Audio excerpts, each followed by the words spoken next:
আপনি নিশ্চয়ই একমত হবেন যে ইতিহাসের সবথেকে ভয়ঙ্কর দিনগুলোর একটি হলো নারীদের প্রতি অবিচার, তার উপর তাদের ছোটখাটো অপরাধের জন্য কঠিন শাস্তি ভোগ করতে বাধ্য করা হতো। ভাবুন তো, নকল করার জন্য জীবন্ত পোড়ানো হয়েছে, ধর্মীয় আন্দোলনে অংশ নেওয়ার কারণে দেহ টুকরো টুকরো করে ফেলা হয়েছে। কি বিশ্বাস হচ্ছে না? তাহলে নিজেই দেখুন। এই হলো শতাব্দী জুড়ে নারীদের উপর চালানো সবথেকে ভয়াবহ 10টি শাস্তি।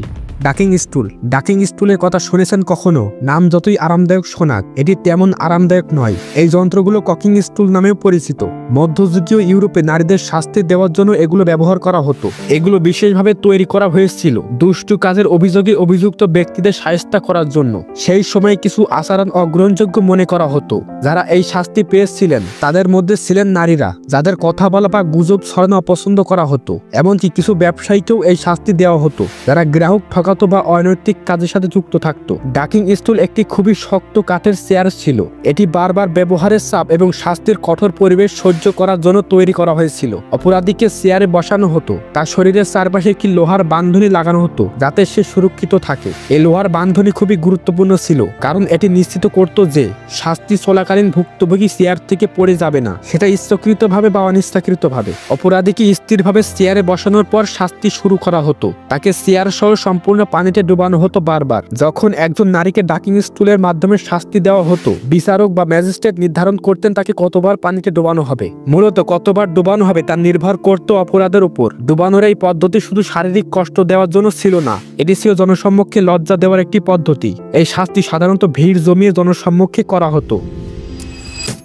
র্যাঙ্কিং। র্যাঙ্কিং সম্পর্কে কথা বলে এটি কতটা নিষ্ঠুর এবং অমানবিক তা মাথায় আসে। এই শাস্তির উৎপত্তি 1500 সালে স্কটল্যান্ডে। মূলত এটি নারীদের লক্ষ্য করে দেওয়া হতো। এই শাস্তি একটি যন্ত্র ব্যবহার করে কার্যকর করা হতো যার নাম স্কুল অ্যাডোস ব্রাইডাল। এই শাস্তির যন্ত্রটি নারীদের দমন এবং প্রকাশ্যে অপমান করার জন্য ব্যবহার করা হতো। যেসব নারীর অতিরিক্ত কথা বলতো তাদের উপর একটি প্রয়োগ করা হতো। এই ধাতব যন্ত্রের মধ্যে একটি ব্রাইডাল পিস ছিল যা সাধারণত 5 মিটার আকারের। এই ব্রাইডাল পিস জোর করে ভুক্তভোগীর মুখে ঢোকানো হতো। এই যন্ত্রটি জিভ খুব জোরে চেপে ধরতো। এতে একটি তীক্ষ্ণ কাঁটা থাকতো যা জিভের নাড়াচাড়া বন্ধ করতে এবং প্রচন্ড অস্বস্তি তৈরি করত। যদি ভুক্তভোগী কোনো কথা বলার চেষ্টা করত তাহলে কাঁটাটি তার জিভে ফুটে যেত।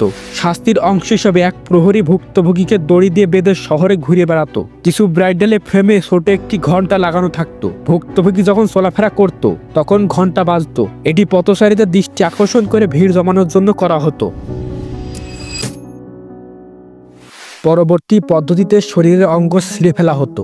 বেস্ট রিপার, যা চোখ এবং স্পাইডার নামে পরিচিত। এই যন্ত্র যা নারীদের উপর শাস্তি দেওয়ার জন্য ব্যবহার করা হতো। এই যন্ত্রটি বিশেষভাবে তৈরি করা হয়েছিল শারীরিক এবং মানসিক প্রচণ্ড যন্ত্রণা দেওয়ার জন্য। এই ভয়াবহ যন্ত্রটি সাধারণ মধ্যযুগের সাথে সম্পর্কিত।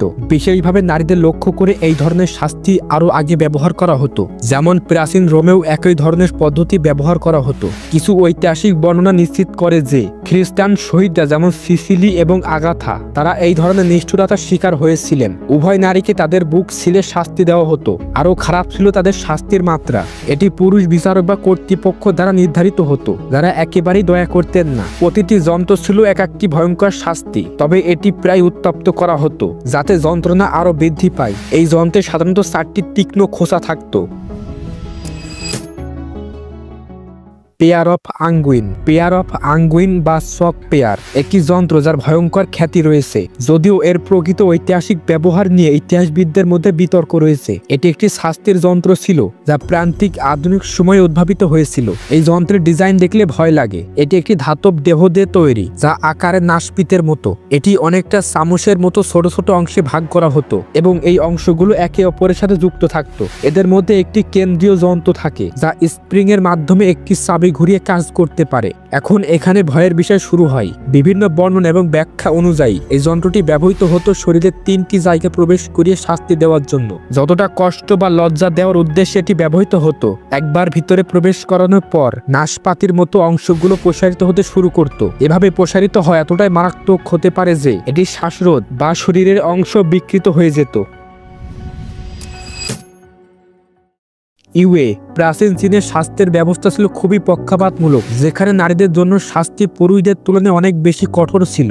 যেমন ব্যভিচারের অপরাধে পুরুষের শাস্তি প্রায় নারীর চেয়ে কম কঠোর হতো, যদিও তারা একই অপরাধ করছে। যদি কোনো নারী ব্যভিচারের জন্য দোষী প্রমাণিত হতো তবে তার শাস্তি অত্যন্ত কঠিন হতে পারত। কিছু ক্ষেত্রে তার শরীরের যে কোনো অঙ্গ কেটে ফেলা হতো। পরিস্থিতি এবং অপরাধের তীব্রতার উপর নির্ভর করত। অন্যদিকে ব্যভিচারের জন্য ধরা পড়া পুরুষদের প্রায় কম শাস্তি পেতে হতো। অনেক ক্ষেত্রে তাদের জরিমানা দিতে বলা হতো। বলা যায় শাস্তি ব্যবস্থা পুরুষদের তুলনায় নারীদের প্রতি কঠোর ছিল, এবং এই গল্পটি সেটি প্রমাণ করে। 2022 সালে বেইজিং এর একটি অবিশ্বাস্য আবিষ্কার করা হয়েছিল। বিজ্ঞানীরা 3000 বছরের পুরানো এক তরুণীর মৃতদেহ আবিষ্কার করে এবং পরীক্ষার পর জানা যায় তার পা কাটা ছিল। যখন বিজ্ঞানীরা মৃতদেহটি পরীক্ষা করেন তারা দেখতে পান যে তার আগে কোনো রোগ ছিল না। বছরের প্রান্তিক হাড়গুলো মনোযোগ দিয়ে পরীক্ষা করার পর সেখানে কোনো রোগের চিহ্ন ছিল না। মূলত হাড়ে যে বাড়তি বৃদ্ধি ছিল তার ভিত্তিতে তারা সিদ্ধান্তে পৌঁছান যে তাকে এই বিশেষ শাস্তি দেওয়া হয়েছিল।